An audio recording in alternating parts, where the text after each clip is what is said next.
So without any further ado, I'll move into our presentation. What I propose to do is give you an overview, just a brief slideshow overview, and then take it further into a short DVD film which gives you really where the GOTS is coming from, and certainly there will be time for questions, or even afterwards I'll have to stand there and we can go further on that.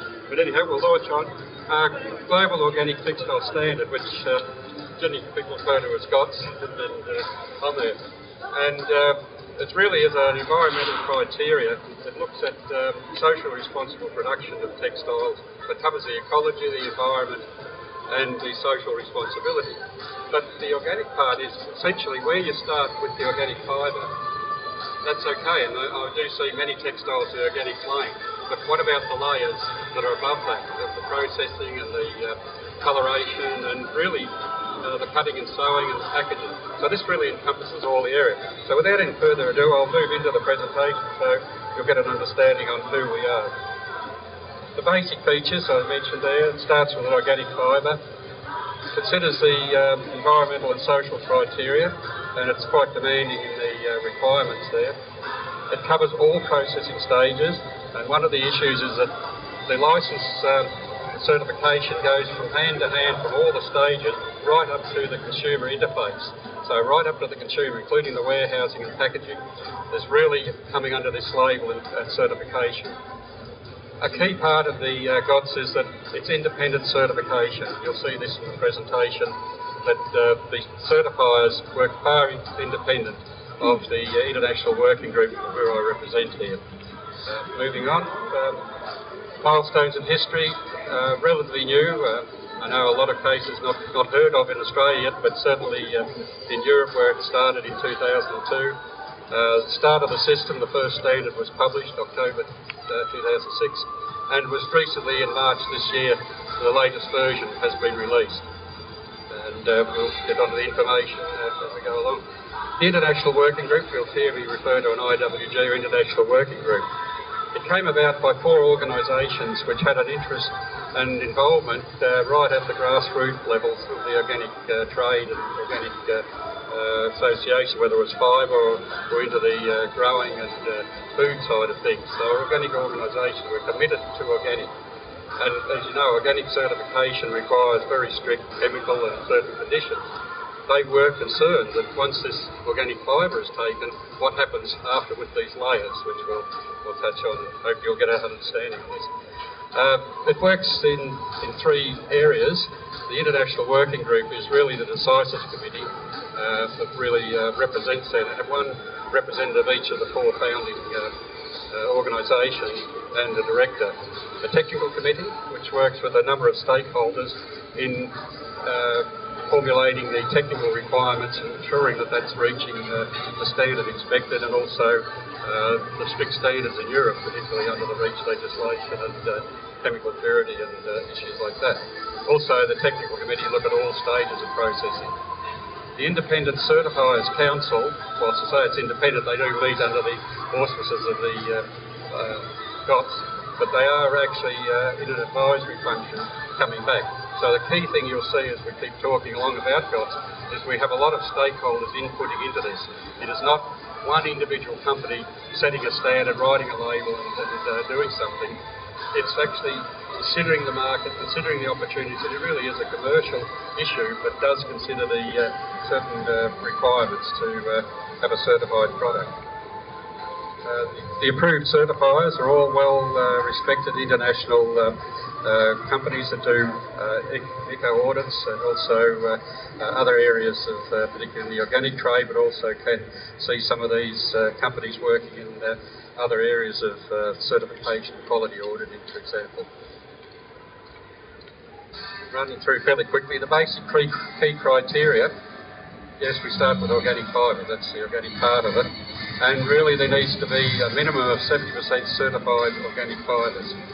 The GOTS labelling starts with that certification that is done on the fibre, so there's quite a lot of fibre, but it's where you take it from there that this processing standard comes in.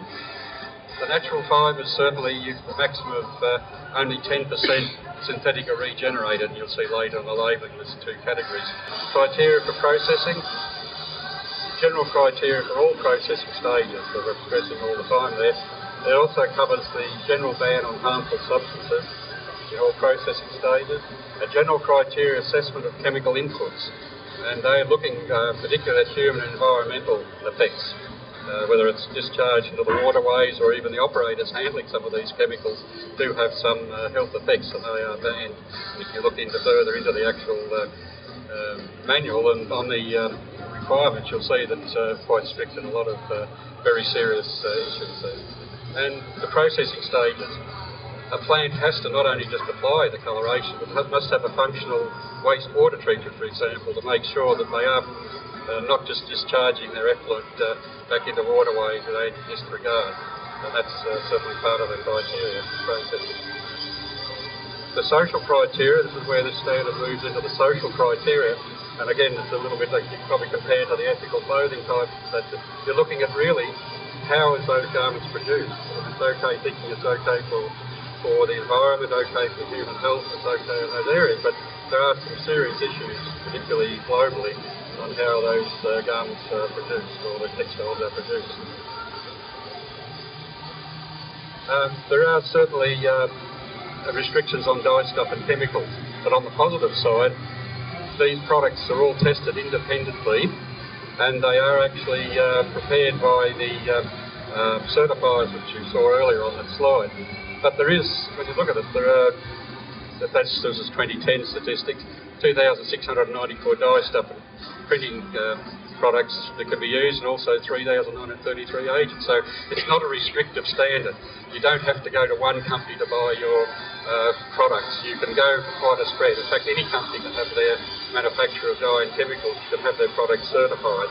So it's not a restrictive. So you're not going into a situation where you have to pay extra or monopoly type prices. It's a global inclusive processing standard. It's a dual system of quality assurance. This on-site inspection certification of the plants that are producing it, and these layers of manufacturing are all audited and certified, but also it has residue testing. So after the garment or product is produced, there is residual testing, very similar to what Testex do in this sort of area too. So you have a dual system for quality assurance.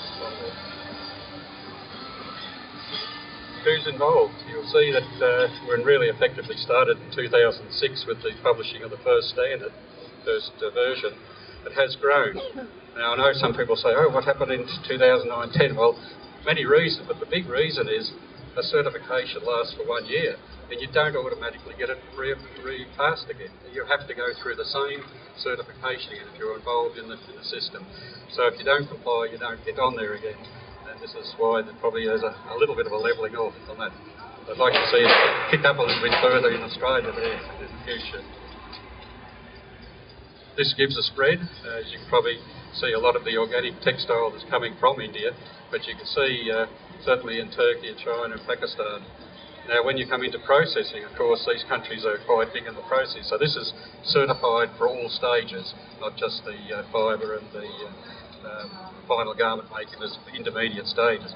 And even in the EU, and a lot of that is either some manufacturing, but also people that are sourcing the fabric or sourcing the goods and manufacturing the garments are certified. So that would be in that statistics there too. And again, that's, I think, a key area for Australia, that you can jump into that chain at any part and be certified and be part of the global chain of certification. You can see there's a harmonisation process. The brief thing of that was these independent organisations used to have their own labelling, and that's one of the confusions you'll find at the market with organic textiles. There seems to be a lot of different labels, a lot of different claims. There was a harmonisation, a unification, and these organisations committed to put their label for textiles under the Global Organic Textile Standard. So you know you're comparing apples with apples, you're looking at the same standards. But the key to it is also certified with a reference number.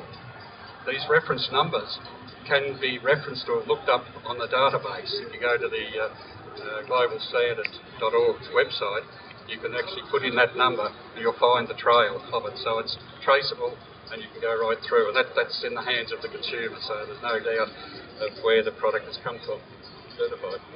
The licensing system, just to go quickly through there, the logo may be used on product and consumer label. So it can either be a swing tag label or it can be on the actual garment. But again, it has to have the license of the last entity that was in that processing chain. So it could even be a cut and sew, making up, packaging on there. So this label has great potential for Australia on the people in the fashion industry. The cost is not, also intermediate textiles may carry the GOTS logo as well. So if you're sourcing product, you may get fabric that's got this label on there. But because the label is on the fabric, that means to that stage, as the intermediate, the trail is there. If you're processing it or doing anything further, you then need to have the next step certified. So it's not just to say, yes, I use a GOTS fabric or GOTS dyes or GOTS dye house or GOTS spinning mill. It actually has to be right through the chain. And a licence fee for a certified entity is only €120. It's not a big cost on there. There's no additional use fee for the use of the logo. And basically jump aside, but basically what it is, you need to have your own entity certified and audited, and very similar to an ISO accreditation, whether it's environmental or process orientation, process auditing, it's the same on there. So essentially, to get the GOTS logo, you don't need to pay for the logo, but you need to be certified. It's really a nominal fee on that. Latest developments, well, me, I guess the first line, they decided in June to appoint a representative, and I'm very pleased to be of help to the industry here and help take people through. And it's certainly opportunities, whilst look daunting if you look at this great big manual, but there are opportunities, and I can talk you through and work you through that. And come and see me after on the stand or some questions, and get my card and we can follow through with you. The film which we're going to show today, I think that was to get not only the industry and fashion but also consumer to try and get some talk and get an understanding of what that label is, what that label means. And that'll be showing shortly. And the latest version, version 3, is actually a very practical working document. Many stakeholders had input into that, so it's actually quite workable. And the big key, and I have stressed that to a few people already, once you have your product certified through the chain, that product is accepted globally. Back into Europe, you can re-export back into Europe with that, and you know that you're meeting legislation and regulation.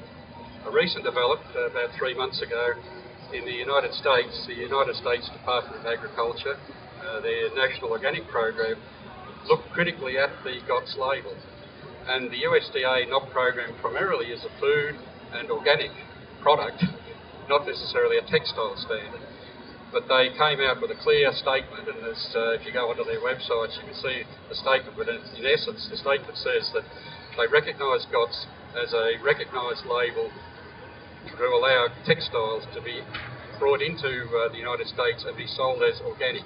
So it's recognised as an organic textile label on there. I think that's an important thing, and that means that the people who really are controlling this whole organic scene, which most people know as the food and the other areas of that the actual textile standard is recognised and it's a workable standard. So in that case, I think it does have some value. Further information, go to the global-standard.org. There's many documents there. If you have any questions on that, just contact me and I can talk you through or work you through a lot of these things. The public database, that's very important. If you're looking to source, if you're looking for manufacturers or anyone certified in the chain, you can find them. If you have a label, the consumer, anyone can look at that certification and know exactly where it's from and how it goes through. And really, there's going to be a lot more new and latest developments which we'll keep you abreast of and happening in Australia on there. So essentially, I've skipped through fairly quickly on this presentation and we'll go straight into the video. If someone has a question, we'll leave that for later.